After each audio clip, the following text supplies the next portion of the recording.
Olá pessoal, então sejam bem-vindos aqui, né? Mais um vídeo exatamente agora sobre Max e os Felinos do escritor brasileiro, gaúcho, né? Moacir Scliar. Trata-se de um livro que foi, né, envolvido numa polêmica porque, segundo consta, né, o Moacir Scliar teria plagiado, né, um livro de um escritor inglês chamado Ian Martell, Life of Pi, né, que depois, né, acabou virando até um filme lá, né, As Aventuras de Pi, né, um indiano que acaba, né, num naufrágio se relacionando com um tigre de Bengala. Muito bem, mas na história aqui do Max e os Felinos, na verdade é interessante que ela foi escrita anteriormente a essa, né? E a história não é exatamente a mesma, exceto pela segunda parte do livro. Então, Max e os Felinos é uma história um pouco mais ampla, mais complexa do que simplesmente a história de um náufrago, né, que teria ficado num escala juntamente com um tigre, um felino. Mas no caso aqui do Max e os Felinos é um jaguar, não é um tigre de Bengala, tá? Muito bem, então qual que é a história do Max e os Felinos, do Moacir Scliar, publicado em 1981, né? Então anterior mesmo a Life of Pi. É a história, na verdade, do Max Schmidt, que logo aqui no início já fala, né, que ele nasceu em 1912 na Alemanha. Ele era filho de um casal chamado Erna Schmidt, né, a mãe dele, né, e Hans Schmidt.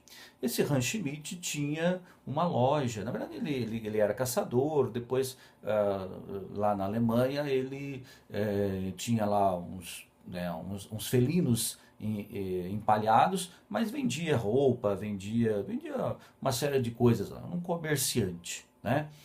E interessante que o Max, né, que é o narrador do livro, inclusive, é um livro narrado em primeira pessoa, ele tem medo, desses animais empalhados. Ele acha até que, né, que eles vão lá atacar, aquela coisa, né, da imaginação infantil, mas que permanece mesmo na sua adolescência e início aí da vida adulta, tá? Então a história, na verdade, se passa na Alemanha, né, na década de 10, década de 20, principalmente na década de 30, quando o nazismo teve uma ascensão. Vocês sabem, né? Inclusive na década de 30 mesmo, né, em 39, se inicia ali a guerra, né, a Segunda Guerra Mundial. Mas antes mesmo da guerra, então, havia a perseguição, né, aos judeus.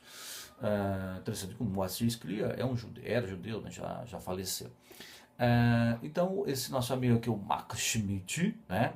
Ele trabalhava lá com o pai e tal, adolescente, e tinha uma moça que ajudava, né? Uma empregada lá, o nome dela como é que era? Era isso, a Frida, né? Eu esqueci o nome da moça, né? Frida, né?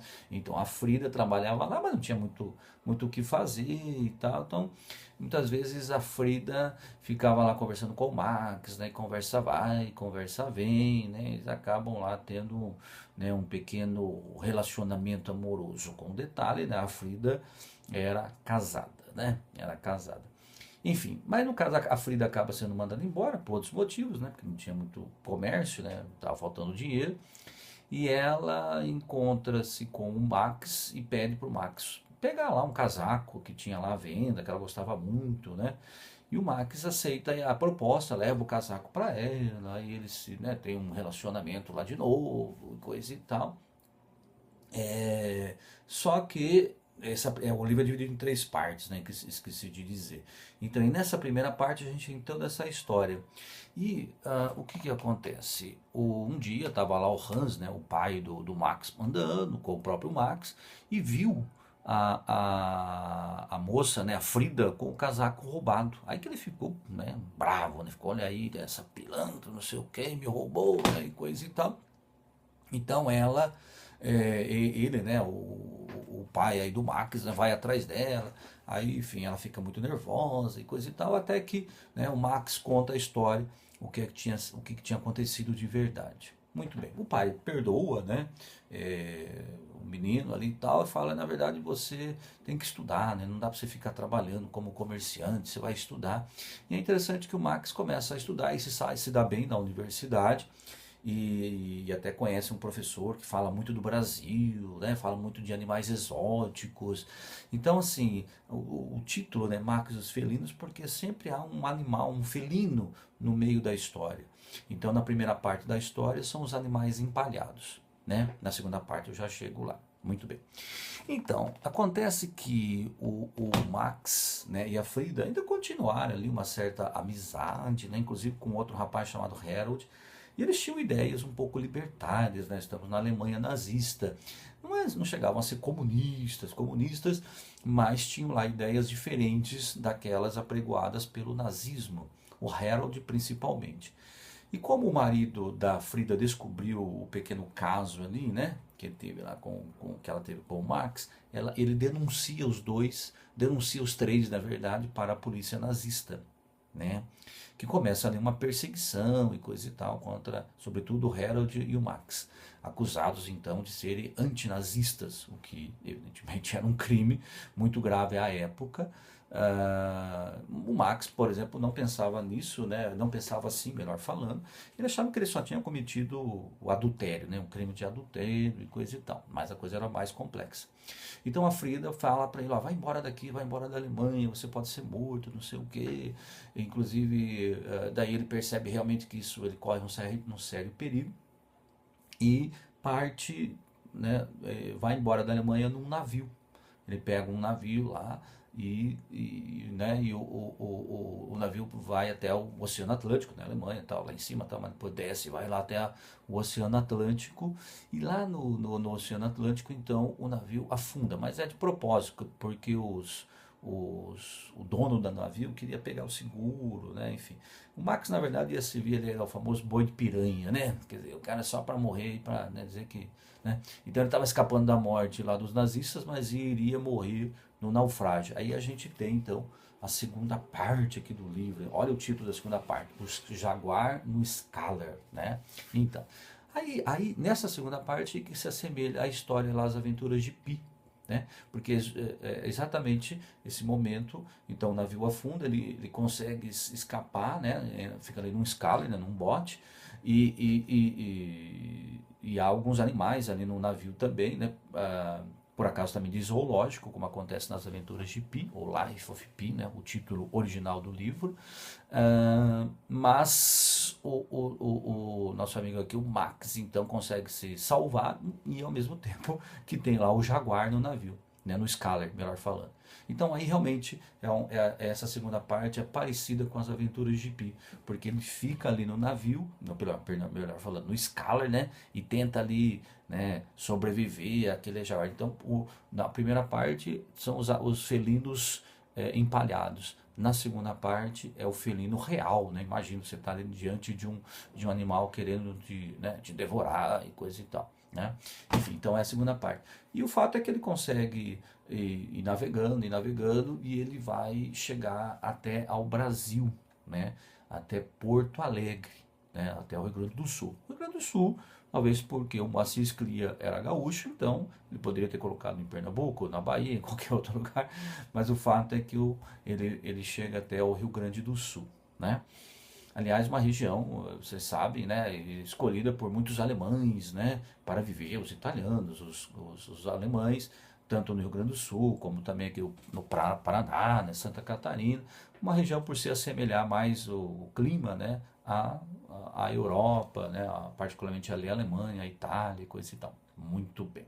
Então aí nós vamos ter a terceira parte do livro, que é quando ele chega, então ele consegue chegar ao Rio Grande do Sul.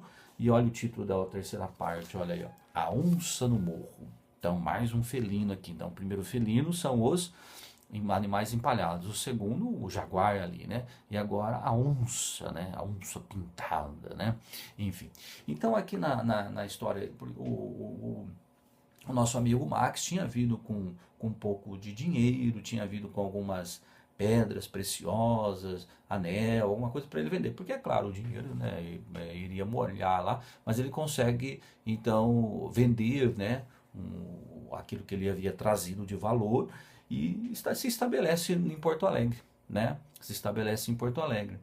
E aí ele tem a vida dele, vai seguindo a vida dele ali, até que conhece mais adiante uma índia, né, uma moça muito bonita, uma índia chamada lá Jaci, com quem ele se casa, se casa e tem uma vida tranquila, vai morar, até compra um sítio, vai morar ali com ela. Então por isso que tem essa parte chama onça no morro, porque onde ele mora ali, de vez em quando há visitas de onças, visitas assim, né, por assim dizer, porque as onças vão lá para comer, né, caçar os animaizinhos ali, né, e tal, as ovelhinhas e coisa do tipo.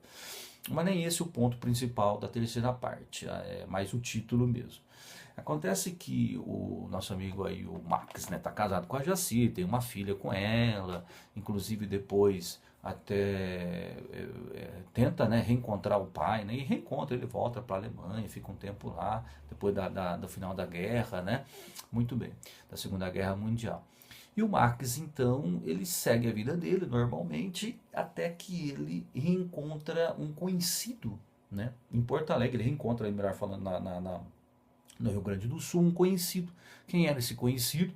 Era exatamente o George Baclaus, né? Um alemão, né? E se passava como uma pessoa do bem, tranquila, mas quem que é esse George? Era, na verdade, o marido da Frida, a moça lá com quem ele ficou, né?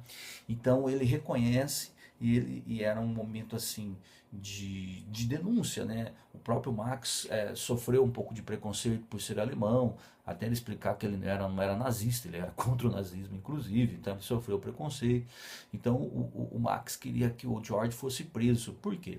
Porque, na verdade, toda essa história que aconteceu com o Max aconteceu porque ele mentiu dizendo que o Max era antinazista. Ele nem era anti nem a favor, né? Ele só seguia a vida dele lá na Alemanha.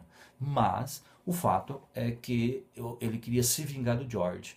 Então, as onças aí, no caso, além de ser a onça real, seria uma caçada à onça George, né, o alemão que o denunciou lá, né, na época do nazismo, né. Enfim, então ele cria lá umas armadilhas, cria algumas situações, até que realmente consegue, né, digamos, fazer com que o George não seja preso, porque não havia acusação, mas ele entra em luta, né, contra o George, que com medo talvez, né, temeroso que o que viesse lhe acontecer e tal. Eles têm lá uma briga, até o Max é ferido, mas o George resolve se matar. Mesmo assim, né, apesar de o Max não ter matado o George efetivamente, ele, depois da investigação que teria acontecido, ele se declara culpado. Ele fala, não, fui eu que matei, né, fui eu que matei. É condenado por isso, né, há pouco tempo, né, ficou 6 anos na cadeia e por bom comportamento, tá? Ele acaba saindo e leva a vida dele normalmente. Então essas são as três, digamos, as três partes, né, os três momentos do livro aí, Max e os Felinos. Então só a segunda parte é igual ali a The Life of Pi, né? As outras não, tá bom? Um último detalhe interessante é que você vê a vinda para o Brasil representa também o princípio da liberdade, né? Pois houve uma imigração muito grande, né, para a América, né, seja a América do Norte, a América do Sul. Então o livro ele tem essa conotação também, tá bom? Então esse aí, meu povo, só dando um joinha aqui, dou um joinha aqui para vocês também. Tchau, até o próximo.